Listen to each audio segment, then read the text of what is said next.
Good morning, good afternoon, good evening, everyone, and welcome to How Automation Can Improve Your Marketing Results. My name is Colin Mahan. I'm the Director of Programs at the Nasdaq Entrepreneurial Center. And for those of you who may not know, the Nasdaq Center is a nonprofit that's building a better path for entrepreneurs worldwide by improving inclusion, access, and knowledge in entrepreneurship. As you may have just seen in the chat, the Nasdaq Center launched a free mentor matching platform for entrepreneurs called Mentor Makers. You can create your own advisory board to guide and inspire you with in-the-moment mentorship from topic experts and professionals dedicated to providing exceptional mentorship to entrepreneurs across all races, industries, and geographies. So find or become a mentor today by using that link in the chat. Mentorship matters to all entrepreneurs. Their success is dependent on it. Quick housekeeping item, we're going to open up for live Q&A at the end of the event, so please submit those questions for us in the Q&A function at the bottom of your screen throughout the presentation. We'll try to get to them all. Now, none of what we do here at the center could be possible without all the amazing support from our sponsors, including Nasdaq, Lehigh University, Bank of the West, Airbnb, KPMG, Wilson Sonsini, Woodruff Sawyer, BPM, and HubSpot. We're grateful and humbled by their contributions. Now, before we get started during these still unique times, we're curious on how sentiment is among the entrepreneurs in the community that we work with. So just let us know how you're feeling about your business on this Monday. Are you optimistic, in just survival mode, feeling a little anxiety? Let us know. We've been measuring this and increase our wellness score depending on what these results look like. And know it's a tough time for entrepreneurs and the world in so many ways right now. So thank you all for voting. All righty. Looks like survival mode is in the lead for the first time in a while. So hopefully our presentation today will alleviate some of those negative sentiments, but glad to hear that optimism is still in second place. So without any further delay, we're going to jump into our content today. So please join me in giving a warm welcome to our special guest in the chat. Natalie Greaves is the founder of Greaves Communication Strategies. Natalie, welcome. Hi, good afternoon or good morning if you're on a different time zone. It's a pleasure. Thank you so much, Cody and Colin, for the wonderful introduction. And also thank you all for joining me here today, or joining us here today. I want to start first by wishing you all a happy Juneteenth. I hope that you've had a wonderful weekend that has been full of lots of love and reflection and just good times, and a lot of peaceful and wonderful times ahead. It is, again, a pleasure and an honor to be here. And I want to thank you for joining me here for How Automation Can Improve Your Marketing Results. And if it's okay with you guys, I'll go ahead and start my... Looking forward to it. Start my PowerPoint presentation. All right, so how automation can improve your marketing results. First, I want to get into who I am. So, couple of things. I am sort of the anti-buzzword marketer. Like I don't use a lot of, I'm basically really informal. So my name is Natalie Greaves. I'm the founder of Greaves Communication Strategies. You guys know that. The formal thing is that, I've been doing PR and marketing strategy for more than 20 years. I started my company in 2017 because I wanted to make marketing accessible for do-gooders with great ideas. And that doesn't just extend to nonprofits. I feel like there are a lot of founders within our communities who have wonderful ideas, but they just don't know where to start, don't know how to put it all together, don't know where the marketing comes into play, and probably don't have the budget to pay, a massive monthly retainer to an agency. And that's where I come in. I help you figure out marketing strategy and make it all make sense so that you can better communicate the purpose in your work, especially through storytelling, which is my specialty. Okay, now the less formal spiel is that I'm a mom and a caregiver to two very, I call them rambunctious, but infirm parents. And I'm also, if there are any dog owners dog owners in the group, I definitely love to hear from you. Just give a heads up or hey in the chat. If you're familiar with the breed, I have a very chatty and sassy Catahoula mix. So that means that between all three roles, I got a lot of disruptions in my day.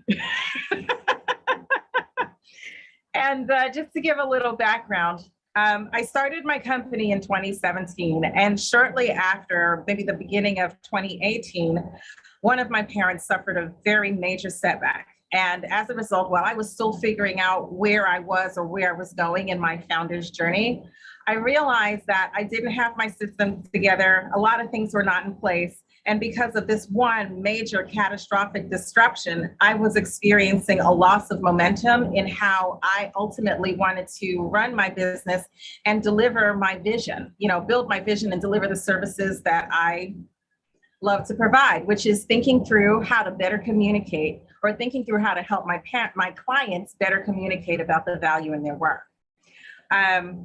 Unfortunately, a few years later, after kind of getting back to where I needed to be, we've also suffered from another major setback earlier this year. And what I realized was, because I had thought through my processes and how to better implement them and execute them throughout my work, even though we were dealing with some challenges on this end, if something new came up or some new disruption came up, the plates kept spinning. And the key to all of that really was the automation. And so I wanted to take this time to share with you, depending on where you are with your journey in the creation of your marketing strategy or the execution of it, whether you are considering how to implement automation into the different aspects of your marketing techniques, your campaigns, or if you're very savvy, you're very experienced, and you know a lot of the basics, you want to just get to the meat. I am here with you. I appreciate your time today. And I also actually saw some of the questions that came in before we got started. So what I'm going to do today is we're going to go through the basics for folks who are just getting started. And then we're also going to cover some really cool new things, or just a mindset, a way of how you can implement it to make your processes more effectively if you're already doing it. And hopefully by the time we're done, you'll be able to walk away with some actionable items that you can start implementing within your operations today. So talking about, when speaking about myself, the invisible helping hand, I love telling clients when you're working with technology, especially your website, when you're thinking about adopting a new type of tool, you really want to think about just what its immediate function is, but it should not just be, a billboard that tells the world what you do. Your website should have some additional other functionality that kind of helps to shepherd potential leads and maybe even existing clients through the process of how they ideally should work with you. And that also extends to any other type of tool that you might use, but especially in terms of automation. It really should free you up to focus on building your business. So for me, in terms of my personal situation, I needed to have days where I could be present for my daughter with something related to school, or deal with my parents' medical challenges, or all these other things, or just any kind of disruption that was caused because we're still figuring out how to survive, right? I saw the poll following what's going on with this pandemic. And I needed to be able to have the flexibility to leave my desk at times, but still have the peace of mind that things were still moving and that I could hit the ground running when I came back. And that is when I really kind of started to dig deeper into some of these tools that maybe I'd been ignoring and didn't really fully understand how they could help my business. Another thing that I think is really helpful with these tools is, I don't know about you, but I actually had it last night, had a moment where I'm just starting to drift off to sleep, and then I bolt up, I sit up in bed, and then I remember that there was something I was supposed to do that day, and I forgot about it, and it fell through the cracks. Well, if you have many moments like that, and it keeps happening about the same thing, that same task that keeps falling through the cracks, that's usually a sign that there's a red flag there, or there's possibly a tool that might be able to help you work through whatever that challenge is. For me, I'm going to be completely transparent here. My challenge is follow-up. If I'm not at my desk, or I don't have the tools in front of me to do what I need to do right then and there, maybe send a lengthy email or think through a problem for a client, I will set it, make a reminder for myself, and probably not go back to check the reminder on a timely basis so that I can get to it. And then I find myself scrambling and everything is out of whack. So if any of you have been in that position, please, put that into the chat too, because I want to know that I'm not alone. The other thing is, you want the technological tools that you're adopting to really help you to make data-driven decision-making. So what does that look like? It looks like, in addition to simply answering questions from leads, in addition to being able to serve content, You also ultimately want to have tools that help you to learn more about potential clients and the ways in which you might be able to service them, and think a little bit more deeply about what their challenges might be, so that when you do have face-to-face time with them, that it's actually more productive and that you're really getting to the heart of the matter, and therefore not really spending too much time doing discovery, but more focusing on solutions and action items and how to really take the time that you spend together even further. So here we go. I mean, I'm asking again, a lot of time spent in the chat, and we're going to answer everything. And I appreciate the connection that you guys are sharing. If you're ever bolted up at night and had to deal with, oh my God, what did I forget? What does automation look like for a small business? Okay, so if we're doing any marketing on Facebook, we know there are the chat bots that like to pop up. If you visited a business's site or their Facebook page, there's always the opportunity to have that conversation with them. I definitely deal with that when it comes to customer service with Amazon or UPS. Where's my package? Sometimes it can be a little bit frustrating. And I think that for us as founders, that's the thing that kind of provides an aversion. We're not really sure if we want to adopt that because it doesn't feel so personal, because you know you're not speaking to a live human. But there are definitely ways that you can incorporate it into your business that feels seamless and also feels like the work that is happening is really just an extension of you.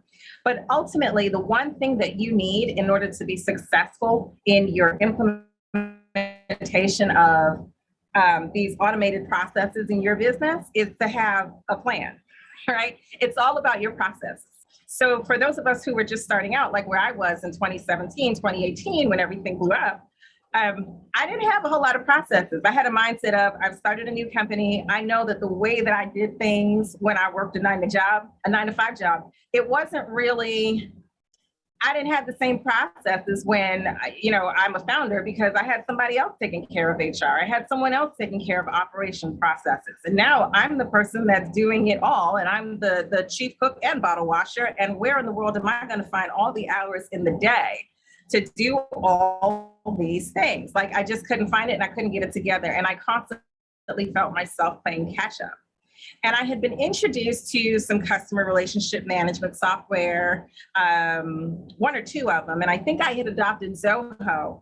And, I adopted the annual plan, and I just had it in my mind. I had these great intentions that I was going to put it to work in an excellent way. And it was going to really help me improve my bottom line and really get my processes together. But because I hadn't put together a plan for myself of how I wanted to use it, the technology couldn't tell me what I needed to do. It really does boil down to you sitting down and thinking through who your customers are, what the ultimate journey is that you want them to take, not what you've written down on paper, but what works best for you in terms of implementation, and also how you're able to fulfill it in such a way that gives them a sense of confidence. And so, you have been at that place where there are certain things that keep falling through the cracks, and you wrangle them and incorporate them into your process, then you want to start about what are the things that are keeping me up. So Accenture conducted a marketing survey in 2018 in which they asked about 250 marketers, what are your top 5 priorities for success? And the first thing they said, of course, was creating a successful strategy. Again, if you have a piece of technology or a tool out there that's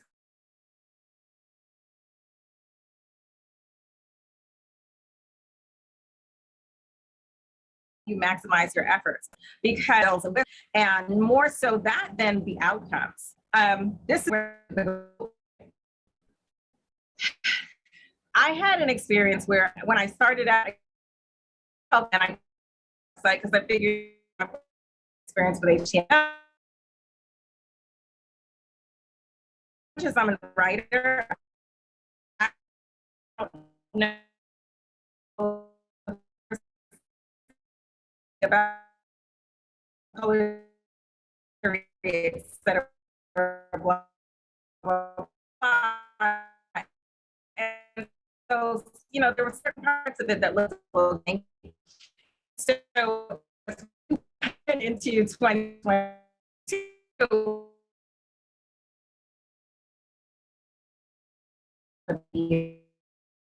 what's one of the processes that I were.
All right, looks like having a little bit of internet challenges, but that happens in Zoom land. Natalie, are you there? She's probably dialing back in.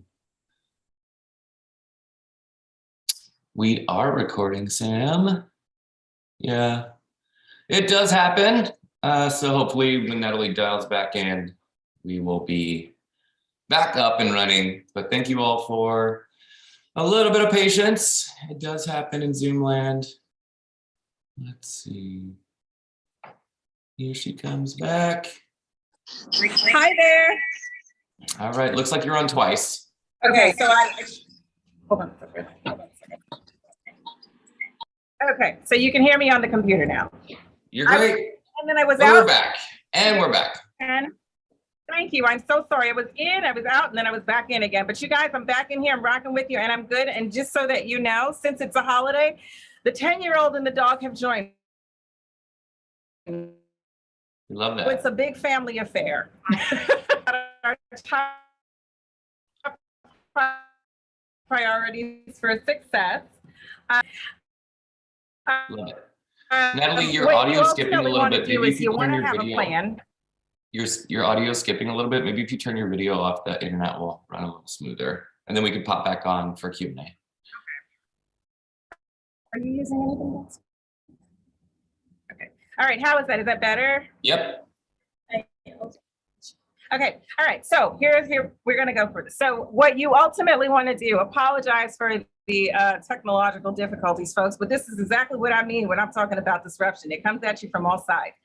Have a plan. Knowing what you want to get out of it is what really makes the difference. And then also what I was saying with my website was I learned that I needed to really make sure that the site worked a lot harder than it had previously. I didn't want it to just be a billboard that shared information. I wanted it to actually harvest more information and help me to qualify leads so that when I did get into a conversation with someone, this was someone who was ready to do the work and maybe not someone just seeking some quick details about how to tell their story better. Delivering surveys, using the website to gather more information helped me to be able to deliver more personalized content because I learned more about who I was working with before I ever got on the phone with them. And then also, if you have a type of technology that you're used to working with that you just really love, you've invested in it, you spent a lot of time working with it, and then you have another piece of technology that offers an incredible experience, but for some reason the two just don't talk to each other, that can be problematic. However, there are tools that allow for you to be able to use everything seamlessly so you can get back to the work of building out your vision. So again, this is to answer the question of what types of tools should I use if I'm really just starting to get into the process of using automation and I want things to feel more authentic and personal. I took the liberty of highlighting the two things that you absolutely should be using. If you're not, you got to get them.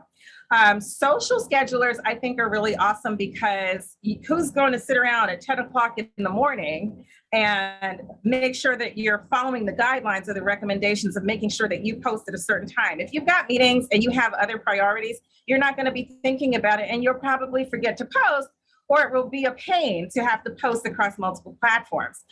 So if you don't have a scheduler, please invest in one. I think that when you invest in one of those, whether it's Hootsuite, Buffer, Loonly is another really good one. When you invest in those, if you only dedicate maybe an hour per day or whatever to handling your social media, the time that you spend not scheduling is the time that you can spend focusing on engagement. Now, customer relationship management, that's also something that, like I said, when I first started, I didn't have a plan. I didn't know how to use it. I had Zoho, didn't know how to use the bells and whistles. Dubsado, however, is my... I love it. I love it. I love it. There are so many different parts of it that tell me that the developer, this product understands about how I want to look at and process what I'm doing with leads and potential clients and also existing clients, but also how I want to manage my processes internally. And that's keen on making sure that I introduce into the new website. And then there's also Salesforce. Have creative businesses. My understanding is in terms of email platforms, email marketing platforms,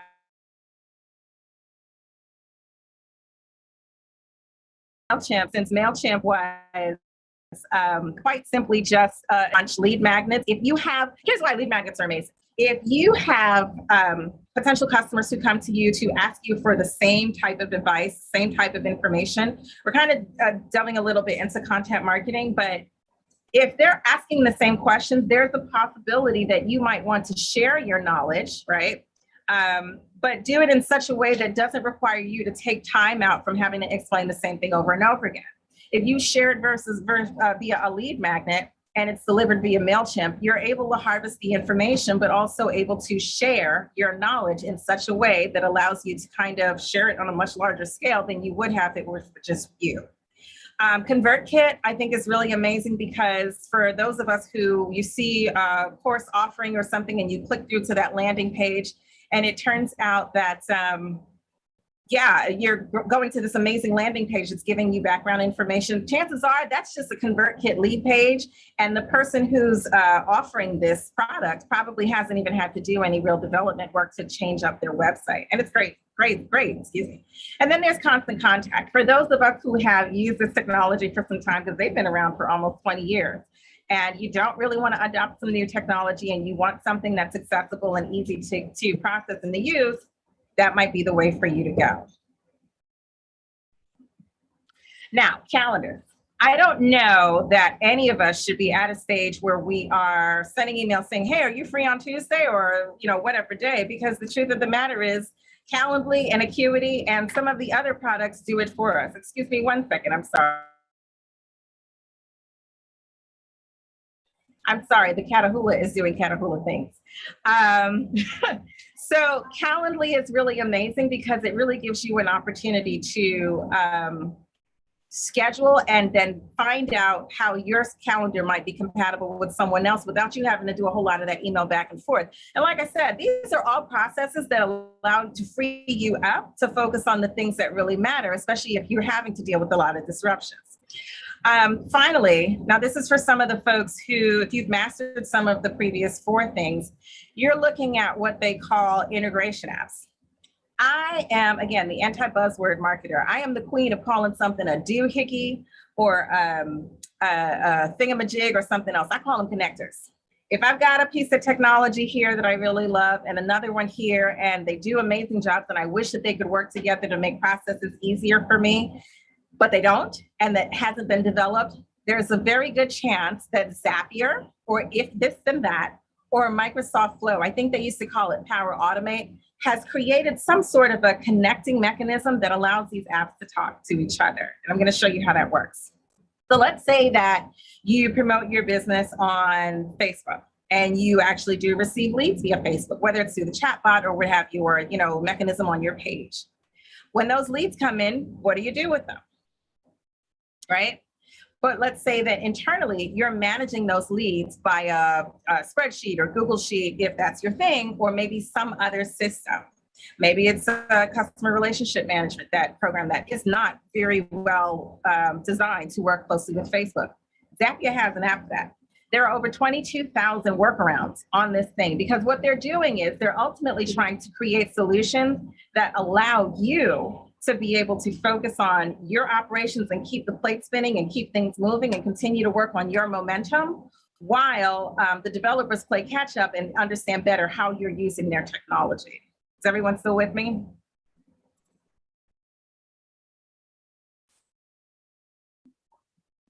All right. So next we have if this and that. I'm a big fan of if this and that, because it not only allows me to keep things together in the office, but also outside of the office. So I use Alexa in our household, and it's one of those things where I live by my Google Calendar, and I'm pretty certain that by now Google has figured out a way to connect everything. But at the same time, in the meantime, if this and that has figured it out. I have a friend who, when I asked about it years ago, he actually, what sold me was, he said, yeah, because when I come home, the work that he does, he brings home a lot of big bundles and he holds a lot of items. He has it programmed so that when he pulls up to the garage of his office, his garage door automatically opens so that he can get loads in, and it kind of keeps things going in terms of operation. And that's the kind of stuff, and not obviously that might not apply to you, that specific example, but that's the kind of way that you want to think about these apps and the ways in which they can kind of connect dots for you in unique ways so they can keep things going. So what are the top 2 things that I can do to maximize my efforts? Now, this is where I put on my marketing strategist hat, right? You got to know your audience. The most important thing is knowing your journey map, how you want your customers to move through their experience with you. It's all about the experience. You want to speak as directly as possible to who they are, what their challenges are, and you want to write all of that stuff down. And once you know very specifically where your pain points are, where you're struggling to deliver service, where you're struggling to follow up or stay on top of things, or most importantly, I work in a creative business. A lot of times clients won't ultimately see the vision that I, as a creative person, will have for them. So to avoid getting stuck in that place in the journey, what tools can I use, whether it's a creative tool or something else that really helps them get a better understanding of where things should go and where I'm trying to lead them to the end of this journey? What tools can I incorporate to the process to make things easier? Because ultimately, and this is the one time where I'm going to use use the one piece of data. Ultimately, what you want to do is you want to personalize the experience as much as possible, so that even though you're using these technological tools, your client is still walking away feeling as though you know their business intimately, you know their needs, their challenges, and that you're ultimately solving their needs in such a unique way that they definitely don't want to go anywhere else. So going back to the Ascend to Marketing survey that I referred to before, that's exactly what was recommended. So what are the top two things that you need to do in order to maximize your use of marketing automation? Figuring out where you want the customer to go. Remember, it's not just about what the typical journey is, it's the journey and the experience that you want them to have. And then also making sure that every step of the way feels like your process is tailor-made specifically for them. And by doing that, that's when you'll really feel like your tools are working hardest for you. And ultimately that customers come back to you and they re-engage because they realize that not only are you delivering above and beyond in a way that they ever expect, you're also delivering in such a way that they have such confidence, such ideal confidence in the way that you're working with them. And that's what makes the biggest difference. Now, two things I wanted to throw out because we're kind of toward the end of the actual presentation part before we get into the really fun Q&As. One, be prepared to start seeing automation popping up everywhere.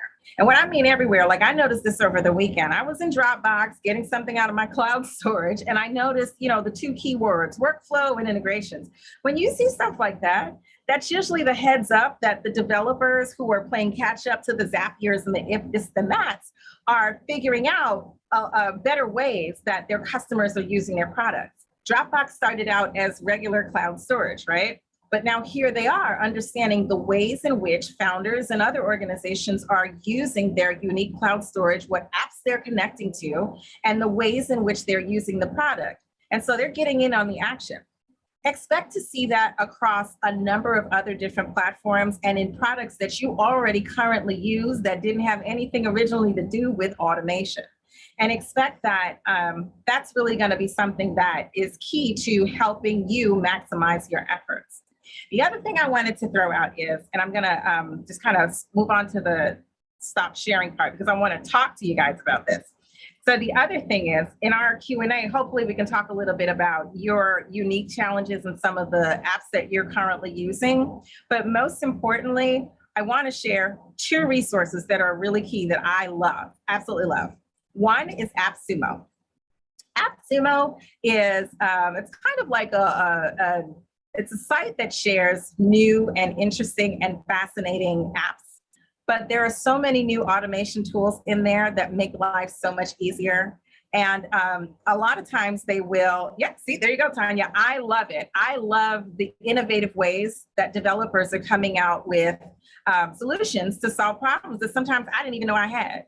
And I think that even if you're not engaging with the actual products, it is helpful to know what people are asking for and how developers are responding and ways in which that might impact the way that you market to your customers. The other one that I love too, and this is for like the diehard folks who have it down, you're super savvy, you know what you're doing. I call it Clavio. I don't know if I'm pronouncing it right. I'll actually drop it in the chat. I call it Clavio. I'm pretty sure that's not how it's pronounced. But this site, this app actually focuses very hardcore on email marketing, but they have some really unique and fun ways that they integrate artificial intelligence, and automation, so that when you're sending emails, you're doing your marketing, you're getting your campaigns out there. How are those campaigns bypassing spam folders and working through all the thingamajigs and the filters and all that stuff that happens in the background so that your email reaches its intended destination and doesn't die in some spam folder somewhere. So I just wanted to throw those two out. And I definitely would love to hear more about what some of the apps are that you guys are using. And I'm kind of done with the presentation part, and I'm psyched about getting to your questions. Awesome. Natalie, thank you so much for that. And thank you everyone for sharing in the chat. If you've got any questions specific for Natalie, drop them into the Q&A box because some of those that you dropped into the chat may get lost through all this chatter. So let's see what we've got. Well, we have a couple pre-submitted as everyone thinks about their questions for you. But before we jump into Q&A, similar to what you were curious on, Natalie, we're curious on what are the topics that the entrepreneurs in our community today want to learn more about. We use these poll results to help inform the future programs that we set up for you, the entrepreneurs we serve. So if you take a moment, we'll use this data to help you in the coming months on these topics. Looks like marketing, no surprise, is at the lead. So I'm going to end this poll, share those results. Marketing is in the lead, followed by sales and finance and a little bit of everything else. So thank you all for that. All right, Natalie, we've got some good questions that are coming in and also some pre-submitted ones. So a question for you is, I've been hesitant to set up auto messages as my company's niche is one-to-one services. Is there a tool that can generate templates but allow for customization before sending emails? Yes, absolutely. So Dubsado is the thing that I have fallen in love with. You guys, I learned about Dubsado and I signed up for it back in 2018 and then never went back and looked because, again, I didn't have processes.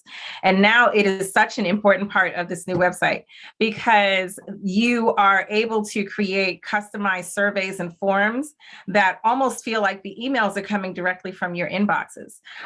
So that is a product that I love. But the other thing that I wanted to address is in terms of the one-on-one personalized experience, think of it this way.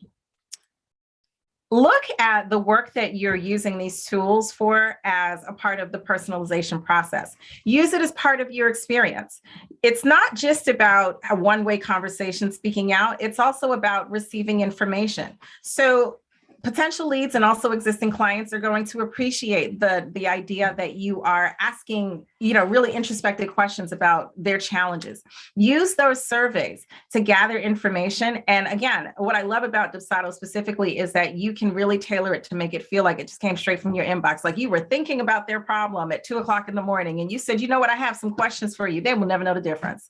And it all feeds into part of that experience of your personalized service and what you do so well.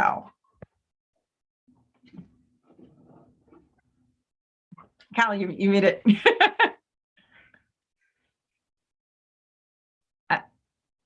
Callie, you're muted. I can't hear him.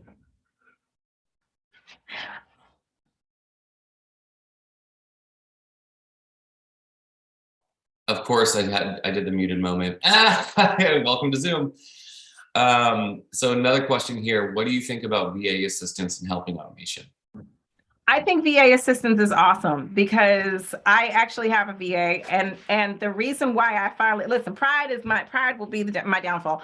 I thought I could handle it if I had these tools. And especially with my parents' most recent medical crisis, I just couldn't. And I have a VA that I was constantly referring to others because she had all the tools down. And when I was lost, she could always walk me through the best way to work through them and streamline my processes. If you guys know of a way to streamline the process of keeping a 10-year-old and a bored puppy entertained, in the meantime, please let me know. So ignore the wrestling in the background because it's like they follow me. What I ended up doing was I broke down and I said, listen, I've got these things going on this end, but I really need some assistance to keep all these processes going in case I can't keep my eye on them. And she has done a remarkable and a magnificent job. Most importantly with scheduling. When Calendly and Acuity, there are the other scheduling apps, even Dubsado has one that I'm using, when there's certain things they can't do. But having a pair of human eyes on the process and just kind of, thinking through some of those tasks, some of the more repetitive tasks, ensuring that they're running the way that they're supposed to, and also helping you to troubleshoot on the best way to streamline your processes and make things a little bit easier for you going forward. I think that's where the virtual assistant comes in. A big part of it is the strategy. And if you have someone that you've been working with who's been helping you in the real world, using their perspective and their opinion on how to make the technology work better will also help you in the long run. I hope that answers your question. Totally does. And yeah, I mean, speaking of like those automated Calendly or calendaring systems, like I set one of them up when they were really, really new and I didn't put guardrails on it. And it was like booking meetings for like Sunday at 6 a.m. And like people on the other end were like, I'm offline at this time. What are you doing trying to schedule this? So yeah, right. It's helpful to have human eyes on those because it's got to have a reality check at some point. Right. Before you go on to the next question, I do want to add too that one of the things I want to also remind you is you don't have to, just because you commit to one type of tool, you don't have to stick with it forever. Like I said, I started out with Zoho for customer relationship management and it worked okay for billing and some of the other processes, but the overall, I just didn't have the time to invest to figure out the learning curve. I just couldn't do it. But then when I started this process for the site and I learned about the ways that Dubsado could help me, and how I learned about it was my web designer was using it and it was such a seamless experience. I didn't even realize that she was using it.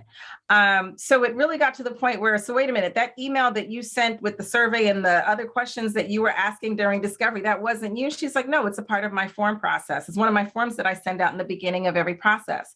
And so I can tell you, through this process, she and I have only had one live conversation, and everything else through the rest of that for the past few weeks has just been us using tools and following up through the tools. Now, that might not be everyone's method, but it works really great for me because I spend the time thinking when I'm thinking and focusing on my other processes. And then I don't have to figure out how am I going to send this back to her and where am I going to put this and where does she need me to put these things? We don't have any of those problems because all of these processes are laid out. It's really well organized. And if I don't have the time to get to it, I toss it to my assistant and she can take the ball and run with it. So I do want to just say, and about the scheduling about Sundays, that was something that I did not find was helpful for me with Acuity. So on Dubsado, you have the capability to block off the amount of time in advance that people can set meetings with you. So if you need 48 hours to process whatever they sent on the survey before you get on the phone or Zoom with them, set that 48 hours. If you need 3 days, if you need a week, whatever it is, you can set it so that you set the proper boundaries around your schedule in the way that works most comfortably for you. Super great advice. Mm-hmm. Yeah, you have to have a little bit of human to the automation, but the automation hopefully helps you save time in the end. That's what this whole presentation is all about. Another question here, what automation tools have you noticed make it extra easy to take all the data, notes, and information to another service, I think altogether, and which ones have you found are much more difficult?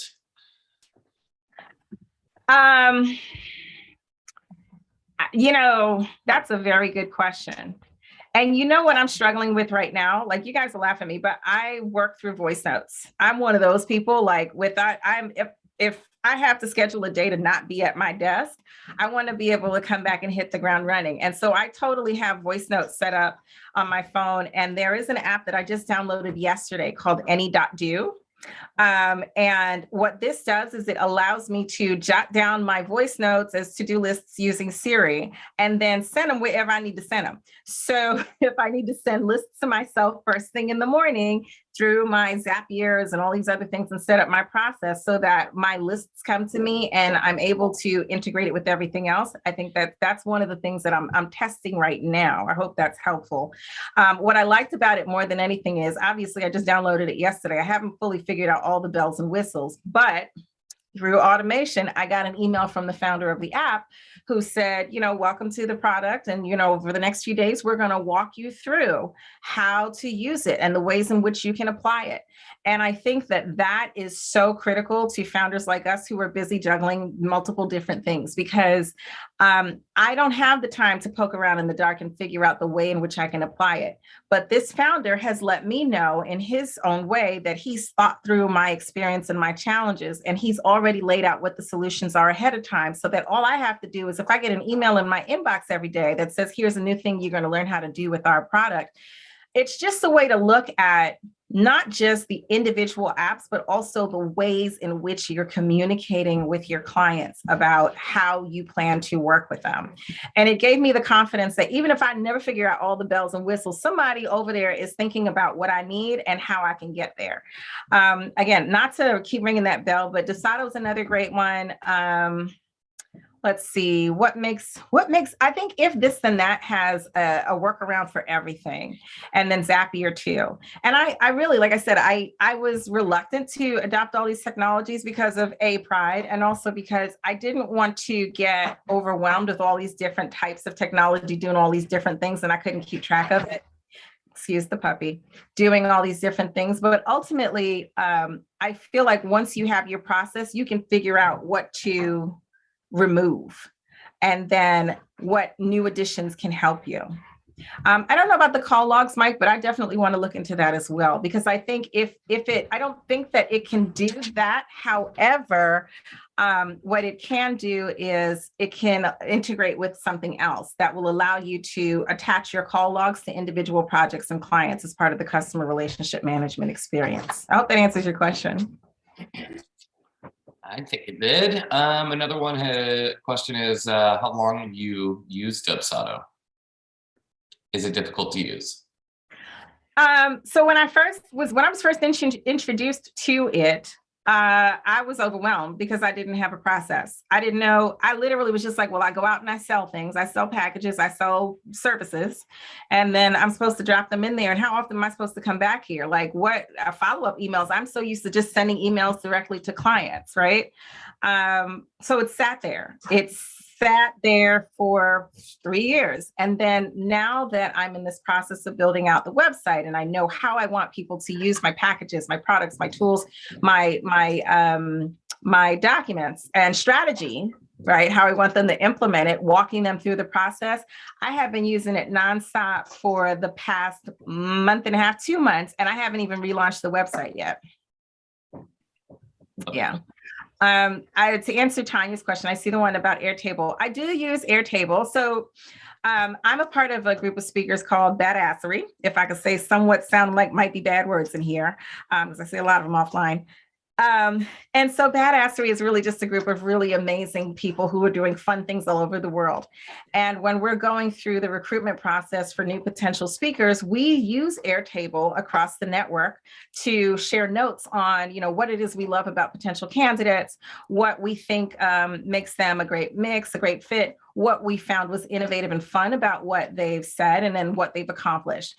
And I love it. I really do love it. If some of you are old enough to remember, I'm dating myself here, Access, and what it was like when that was like a really powerful tool, right? It was kind of like that, the day that I figured out how Airtable made life easier for me to share feedback and then working with candidates. And then what ends up happening is they have become a part of our relationship as they've gotten into the group, and we've all been speaking with each other. Yeah. Love that. And I know Danielle well. She's a graduate from one of our programs from back in the day. So we love badassery. It's not a bad word. Well, she introduced me to it. And that's another thing I want to tell you guys. A closed mouth absolutely does not get fed. Do not be afraid to ask anyone, how did you do that? Because I think what I'm noticing more and more is when I ask people things, usually they'll tell me there's an app and they'll share the information. And then I'll start, hunting around and looking through reviews and seeing what it integrates with. And if not, how can it integrate with what I've already got set up, and then see how it makes things easier. Love that. Another question here from Timothy. Thanks for the question. What do you think of, they said Chimp Mail, but I believe they mean MailChimp, but I don't know if there could be one called Chimp Mail. Listen, Chimp Mail, MailChimp, I think it's the same product and I love it. I'm actually using it.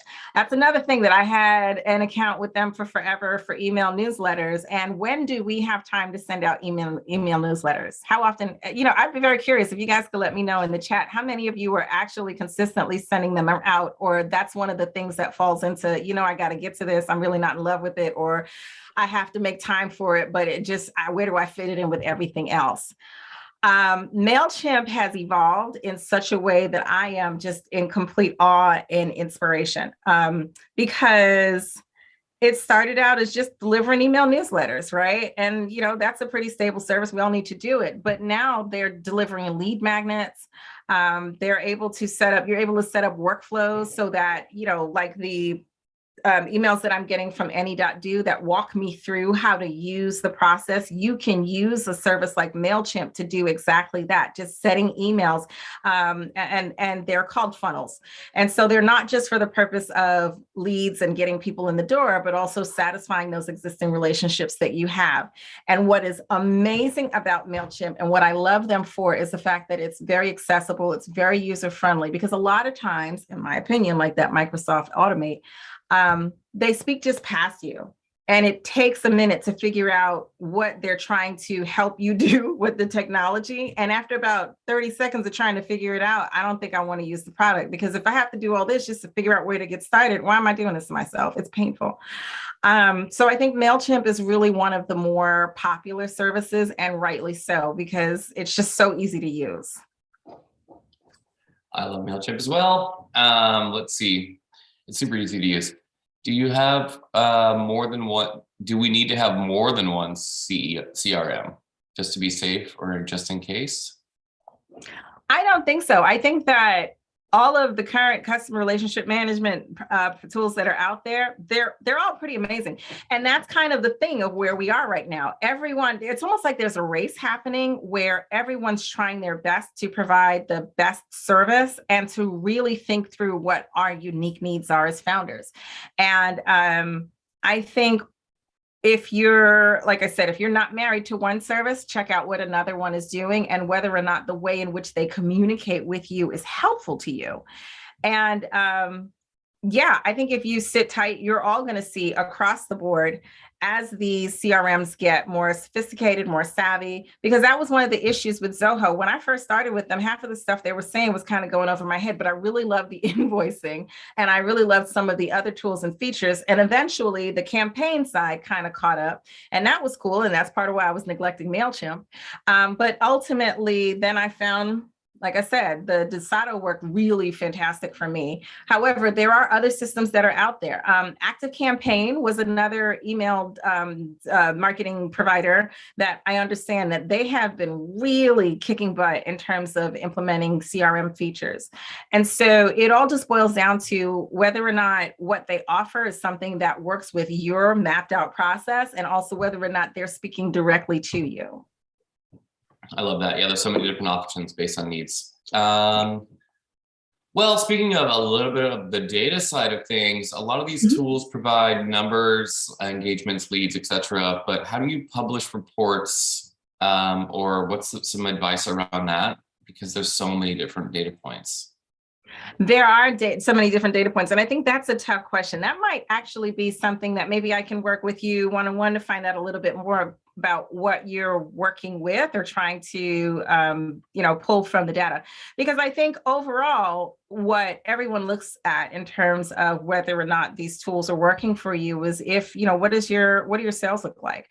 What does the actual end of the journey look like? Do you have a happy client? Do you have a repeat customer? Do you have referrals? And I don't think that that's something that might translate very well with what you're looking at. So it probably could be one of those things where we can set aside some time and speak specifically to what challenges you're looking to overcome in terms of reporting. Yep. Let's see. So you talked about like being able to switch between different services. So what are some of the ones that you've experienced that make it easy to bring everything over? And then somebody's asking also, what are the ones that are harder to, because it's a strategic benefit so they don't leave? Convertkit. No offense to anyone if they love Convertkit, but I actually, I signed up for Convertkit a few weeks ago, and it was just a little tough for me to implement a lot of things. And then next thing I know, before I could blink, it took the site down. So I found that it's a really powerful product, and I've seen what it has done for others. But for me personally, I wasn't in love with it for what I needed. I know that there have been some individuals with really large influencers, especially with really large followings, who have been able to do tremendous things with it. But I didn't feel that the way that I felt like, it might have been amazing 3-4 years ago, and it was super powerful. But I think that there's just a lot of catching up happening in the field that, now, don't take it from me saying don't use it. Like, if you can get it to work for you and it works wonderfully and you can integrate it in a way that works, go for it. Do it. Use the heck out of it. Because like I said, there were some large influencers that live by it. But I do find that in terms of integration in some areas, it just wasn't helpful for me. But MailChimp was a lot easier, and it really spoke to me where I was and spoke to my needs. Yeah, and who doesn't like high-fiving a chimp before sending an email campaign, right? Okay. No, I always like when that was early days, it was like, are you sure you want to send? And it was like, yeah, high five. Like, that's just so perfect. And I was like, that's okay. Kind of a long question, but hopefully we can get through some of it just to distill it down. So this person has a complicated booking system where it looks like they need somebody to fill out a form 24 hours pre-session. So what automation tool would you suggest does that? And I believe you talked a little bit about that. Also, that in addition to this form, they need to agree to a late fee in case they miss if they cancel within 24 hours. So any scheduling, calendaring advice for that one? That's a good question. I believe I have that with Acuity. Mm-hmm. And I have not worked with Calendly in some time, but I want to believe that it is standard.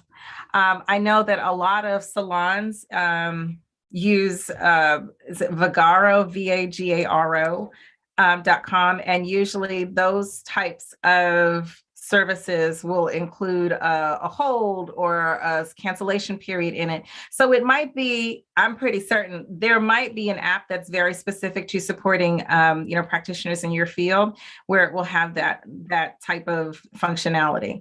But, we can always find it if you want to connect with me offline, because we're going to share my contact information again, and then we can figure out a solution together, as well as any other tools that you might want to implement and how it works for you. Awesome. Mm-hmm. Another question here. Have you used Clavio? I have not. I'm actually not familiar with it, but it sounds like something new that I want to investigate. Add to the list. Well, we've talked a lot about email marketing and scheduling there, but any advice around scheduling social media posts and how often? Oh, that's a good question. Scheduling social media posts. I recommend on average, because we're all busy, and especially if your business has nothing to do with posting to social media, you just don't have the time for it. Thank you. I would say start with 2 per week, and one thing that I've noticed that people sometimes tend to do is, if you haven't posted in a while, like fretting about the fact that you haven't posted, it doesn't matter, just post. Get it out there, wake up the algorithm. What's important in terms of in terms of social media, posting is important, but the number one most important thing is engagement. And so you want to look at scheduling as a tool that is great and it's helpful, but it gets the repetitive tasks out of the way so that you can focus on the meat and the heart of the matter, which is connecting and sharing. If you're on Twitter, you're having conversations with like-minded individuals. If you're on Instagram, you're commenting on, posts posted by your peers or maybe your potential customers. However you use that particular platform in the way that it supports your business, spend the time focusing on how you can be present and thoughtful within those spaces. Because the posts will be there, but what will end up happening is, and this is sort of delving into the content marketing side, as you're being present and engaging, it's going to give you ideas of what you should post. So the frequency of posting is nice, but the stuff that gets people to say, let me share this, let me save this and tag it or post it in my stories and share it in my stories, that's the stuff that really gets you where you want to be with the use of your social media. Super helpful. And the imposter syndrome that people experience when posting, nobody ever sees it on the receiving end. So just take the shot. People will love it. Yeah.